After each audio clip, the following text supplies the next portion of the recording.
Hello, and welcome back to Mystery of Wraith. The following is the third and final part of the Dash Hero story, called Full Steam Ahead.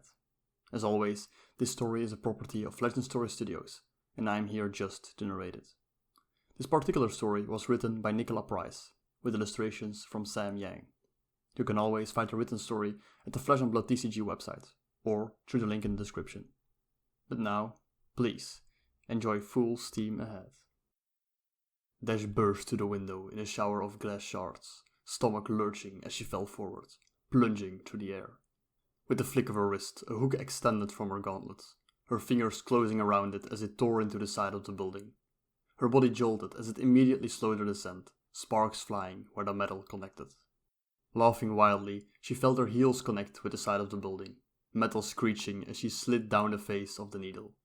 A scientist called out as she flew past, thumping on the window of his laboratory. The shriek of metal on metal filled the air, ringing loudly as she watched the ground rise up to meet her. Her feet collided with the solid pavement, knees bending as her boots took the brunt of the force. With one final swoop, she retracted the hook and bolted, angry shouts filling the air as scientists emerged from the needle. "Come back here! Someone grabbed Drew's blasted daughter!" Dash ran for the edge of the streets, launching herself over the railing and falling into the darkness of the sprawl. Propelling herself off a rooftop, she made her way onto the streets, falling into step with some of the workers making their way home from the mines. No one looked in her direction as she reached into one of her pouches, withdrawing a small metallic orb. "Kinda small, ain't you?" Turning it back and forth between her fingers, she found a connection port on the side of the orb, a few gaps in the plating. "Thought you'd be bigger. Still pretty heavy though," Dash muttered, ducking through a side street as she headed for the midtown markets. The pounding in his head was what woke him up, slowly registering the familiar sharp ache that followed a blow to the back of the head. Hissing through his teeth, he tried to raise a hand to check the wound, but immediately realized he couldn't move. After a long moment, Ricky Rose opened his eyes, squinting in the bright light of day. A tall man with a patchy beard kneeled in front of him, gaze dark as he stared blankly at Ricky. "Morning, sunshine. You've been sleeping for ages." He scratched his beard idly, squinting. "Wasn't sure if you'd wake up." Ricky didn't answer, gaze flicking to the side as he took in the rest of the room. Wherever they were, the building was certainly run down, showing all the usual signs of the abandoned buildings of early Matrix. The bright shine of copper had given way to vivid, waxy blue-green patina, water trails leaving patterns on the wall. Several of the windows had been boarded over in an attempt to conceal the shattered glass panes, while the rest seemed to shake in the slightest breeze. "Hey, I'm talking to you." The man snapped his fingers in front of Ricky's face, drawing his attention. "You're Ricky Royce, yeah? Why, you looking for him?" Ricky glared, jaw clenching. It was beginning to come back to him. Turning up at the Cockworks factory, finding the shipment unguarded, these crazy gits running in to claim everything. None of it explained what they were doing here, or why this lot hadn't killed him yet, or why the man knew his name. "Yeah," the man grinned.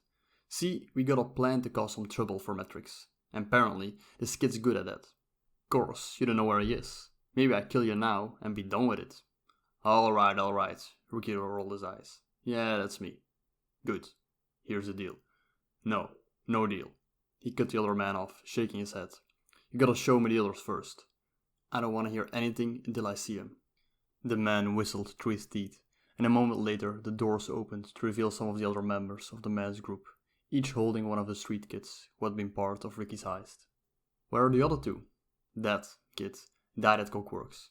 You know those security bots? Shot him full of holes." Setting his jaw, Ricky looked over at the members of his gang, but before he could look for injuries, the group took them away, closing the door once more. The leader, for that's what he had to be, took a knife out of his pocket, twirling it between his fingers. "You're the leader of that little group, ain't you? If you want those squeakers to live, you're gonna do what I tell you to." He struck out with a knife, driving it deep into the wall next to Ricky's head. "Boss wants us to cause some trouble. You're gonna help us make sure we ain't gonna be interrupted, for we're ready. You try to trick me, mess up my plan, I'ma cut up your little buddies one by one. Got it?" After a long moment, Ricky tipped his chin upward, glaring. "Fine. What do you want me to do?" As she drew closer to the heart of Matrix, Dash made a left turn, disappearing into an alleyway and scampering up a ladder to the levels above. As she emerged above the sprawl, entering into the Coppertown sector, the air became thick with the sharp, sour smell of sulfur, smoke turning the world around her slightly hazy. Climbing higher, she made it up above the stalls of the Midtown markets, scouring the crowds below. Checking that she was out of sight, Dash activated the induction chamber, withdrawing the connection cable from her dress and attaching it to the port in the orb. The orb perfectly fit into one of the ports on her belt, sliding into the place with a neat click. Light traveled along the surface as the device came to life, drawing power of the induction chamber. Lifting her arm, Dash watched as her dress calibrated with the orb, sending its display to the unit on her wrist. Slowly, it began to calibrate, giving off a faint pulse as it attuned to her surroundings. Then, finally, it let out a single shrill beep. "Okay, little buddy," Dash grinned, slowly turning as she listened for feedback from the device. "Where are we going?" Choosing a direction at random, she began to walk towards the outline of Zinnia Park, listening carefully. In a day, she could cover the whole of the Midtown markets and a part of Low Lake. The next led her down into Coppertown, scouring every street for the slightest signal from her device. However, it continued to stay silent. Every time Dash booted up the device, it would release a series of high-pitched beeps, confirming that it had calibrated correctly. Yet after weeks of searching metrics, sector by sector, Dash was beginning to wonder if perhaps the device hadn't calibrated correctly after all, or if there was an issue with the connection to the induction chamber. Old metrics was a failure, and the East Rise didn't produce a single signal.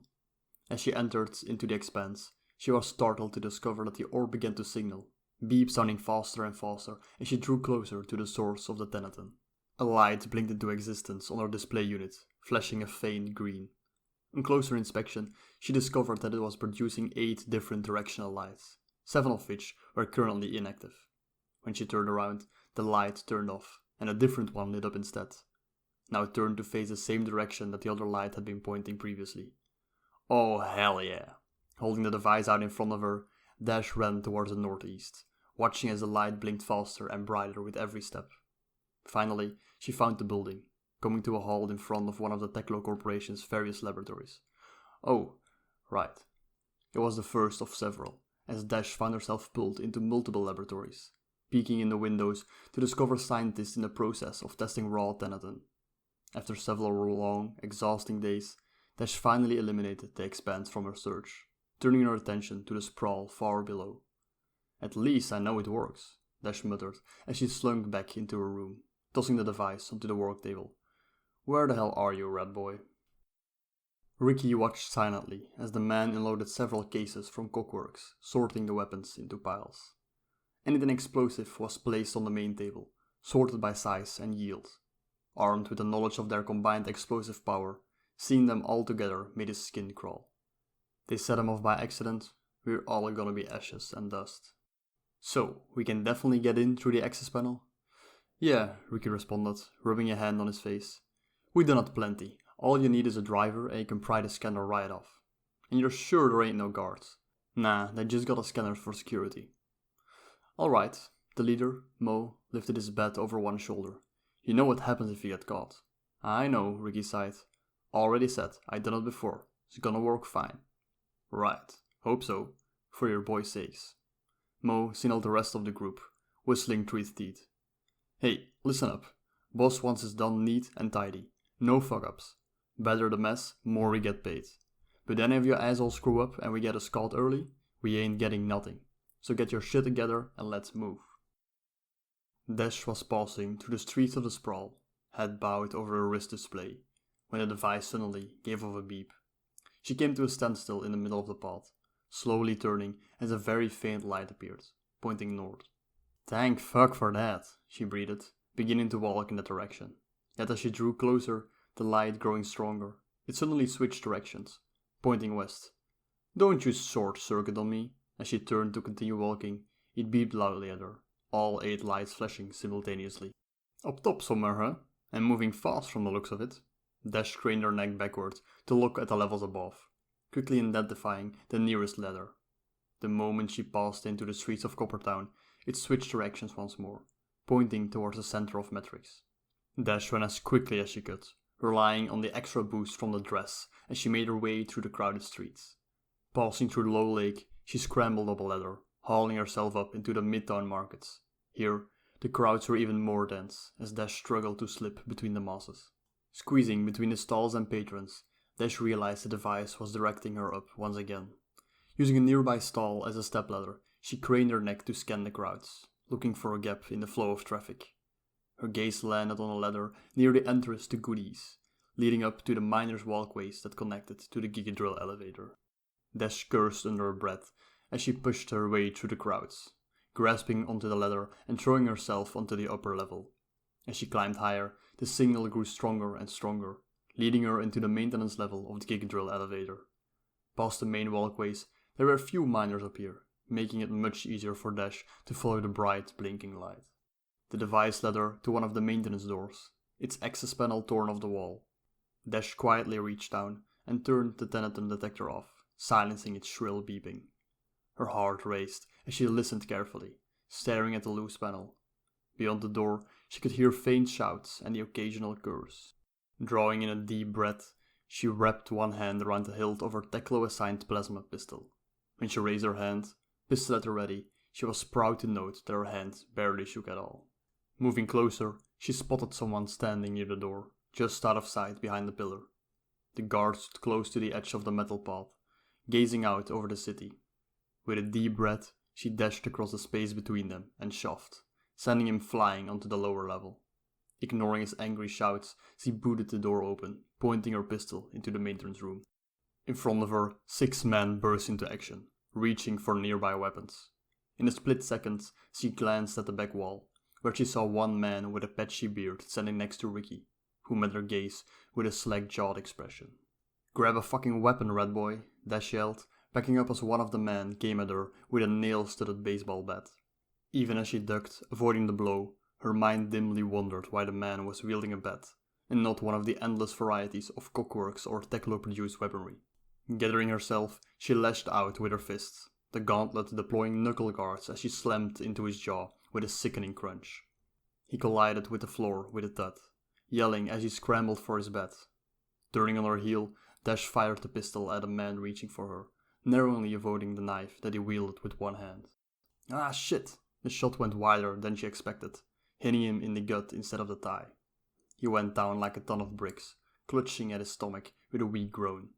Another of the men lunged at her, swearing loudly when her boot collided with his ribcage. Lashing out with her other fist, she accidentally deployed the gauntlet's circular saw, which tore to his shoulder like a hot knife through Centennial-produced butter. Leaving him slumped to the floor, she turned and fired at the 4th man, hitting him in the mid-chest, narrowly avoiding another attack from the 5th.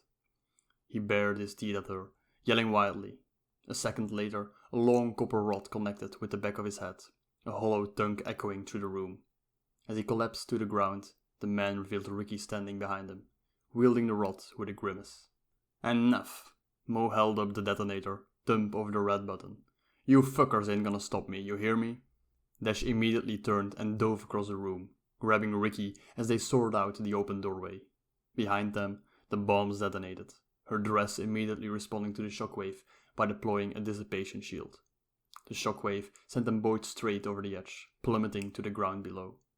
She barely had time to register the sprawl of the plaza below them before they slammed into the pavement.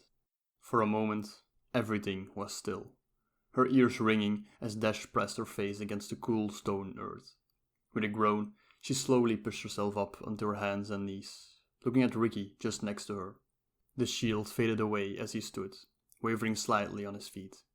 "You're right, red boy?" Her voice was croaky, but he heard her regardless, raising his head to look at her. "I think so. You got any broken bones?" "I think I'm good. You?" "Nah, I'm right." "Good."